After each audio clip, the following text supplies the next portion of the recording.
Hello friends and welcome back to lesson number 10. This is the last video of this particular topic, and in this video we'll continue our discussion from the previous video, that is importance of Skill India and labor reforms for Make in India program. Okay, so in the previous video we saw the importance of Skill India, why Skill India is needed for Make in India to be successful. Now we'll focus on the labor reforms, which is the other half of the equation. Okay, both are equally important. So we saw Skill India in the previous video. Now we'll see why labor reforms are important. Before that, let us look at this India's pre-2020 labor laws. What was the condition? Because in 2019 and 2020, India passed 4 labor codes by combining and by combining the fragmented laws into 4 codes by simplifying them. So this was a major rollout of labor codes in 2020. However, the rules were notified only recently in November 2025, and many states also have to notify their own rules. So in order for this labor codes to be 100% implemented on the ground, all the state governments must notify their rules under these codes. So that is also very important for this labor codes to be actually implemented. So what was the condition before 2020? So there was a fragmented labor codes, 29 central laws plus hundreds of state laws. Then it was compliance heavy for the investor, for the factories, for the firms, applied differently for firms above certain size thresholds. This I have told you. Like for example, if you have more than 300 laborers, then your compliances will be different. If you have less than say 50 laborers, your compliance will be different. So something like that. So that's why this threshold limit used to put a restriction on firms to expand. It discouraged firms from hiring beyond 100 workers to avoid complex dismissal rules. So if you have more than 100 workers, then the dismissal rules to to fire people, to remove them from the jobs were very difficult, and that's why the companies could not grow beyond 100 workers formally. So this was the condition before 2020. And what was the result of that? India developed a small firm economy. So we did not have large firms. Small units produce low value goods at low scale. Okay, the 4 new labor codes that was brought in 2019-20. The first one was the wage code, uniform minimum wages, floor wage, transparency. Since this is part of current affairs, you must be reading about these in the current affairs also. So I'm not going in much detail what were these 4 codes, but we'll make a separate video sometime, maybe in a new series that will start very soon, whereby we'll discuss about various different kinds of topics in deep analysis. There we can cover this.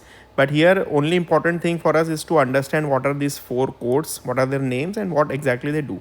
So the first one is a wage code. So it as the name itself suggests, it is about the wages. So there should be uniform minimum wages across sectors, across different areas. Then floor wage should be defined. Transparency in wage determination should be there. Then there is a IR code, that is the industrial relations code. So industrial relation is basically a relation between the employee and the employers. So fixed term employment, then 300 worker threshold for retrenchment, easier hiring flexibility. So previously this was 100 workers, now it has been increased to 300. Easier hiring flexibility is also there. Then OSH code, occupational safety, health and working condition code. It is for the safety, working condition and migrant worker protection, so that their conditions in the factory, on the shop floor should be safe. Then their working conditions, meaning their working hours, their leave benefits and medical insurance, etc. All these things are covered under this. Then Social Security Code extends EPFO, Employment Provident Fund Organization, and ESIC.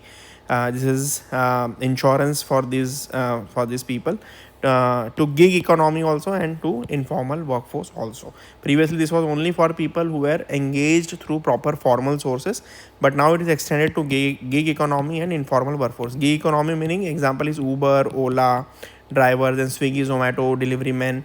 These are all part of the gig economy. And why they matter? Why these codes matter? They encourage firms to expand beyond 50 to 300 workers, then reduce compliance burden, make hiring cycles very predictable, then provide formal protection while enabling employer flexibility. Okay, so they provide a formal protection to the workers also, and at the same time there is a flexibility with the employers, and bring India closer to East Asian labor norms. Okay, so we are trying to follow the global standards when it comes to labor market. Then the next one is why for Make in India this is decisive or this is important.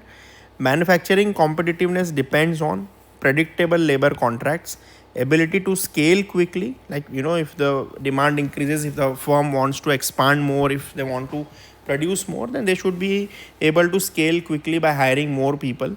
Ability to adjust workforce when global orders fluctuate, and lower compliance friction. So, the competitiveness of manufacturing firm depends on these. East Asia's manufacturing boom happened because firms could hire large number quickly and operate for long hours, continuous production lines. India can do the same with only with the flexible labor laws. Then let us look at why Make in India cannot succeed without Skill India plus labor reforms. The final verdict. So labor intensive sector needs skilled yet flexible workers. So we need skilled workers, but we also need flexibility in labor market. So textile, garments, food processing, footwear, toys, these are all what? These are all labor intensive sectors. They require millions of semi-skilled workers who can be trained quickly and employed flexibly. Then next one is high-tech sectors require certified and globally benchmarked skills. Electronics, semiconductors, automotive, solar panel, medical devices, they need systematic skilling pipelines. Okay, so these are very high skilled jobs, and we need to work on both semi-skilled and high-skilled sectors here. Global supply chains demand both quality as well as cost and delivery speed. So quality is ensured by skills, cost and delivery speed will be ensured by the labor flexibility. Then PLI schemes like production linked incentives alone cannot deliver manufacturing boom, because one can only produce more if they can expand quickly, if they have skilled workforce at their disposal.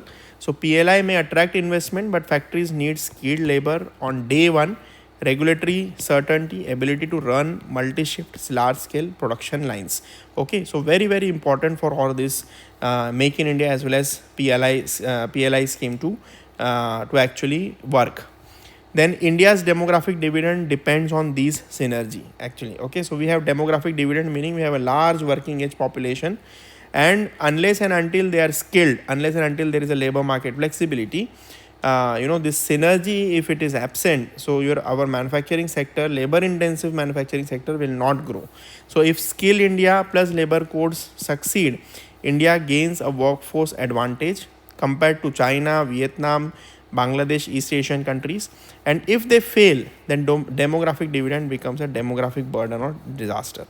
Very dangerous. So if we don't skill our people, if we don't give them proper education, proper skilling, then our demographic dividend can convert into demographic disaster. Very important thing. And now, in order to conclude, we can say that Make in India is not merely an industrial policy initiative. So it is not just about attracting more investments, but it is a human capital strategy. So we are generating a workforce, generating a human capital in the country which can work efficiently with skills in these factories, and a labor market strategy also. Without a skilled workforce and a flexible labor ecosystem. So please try to stress on these words: skilled workforce and flexible labor ecosystem. India cannot achieve large scale export oriented industrialization. So we need labor intensive, export oriented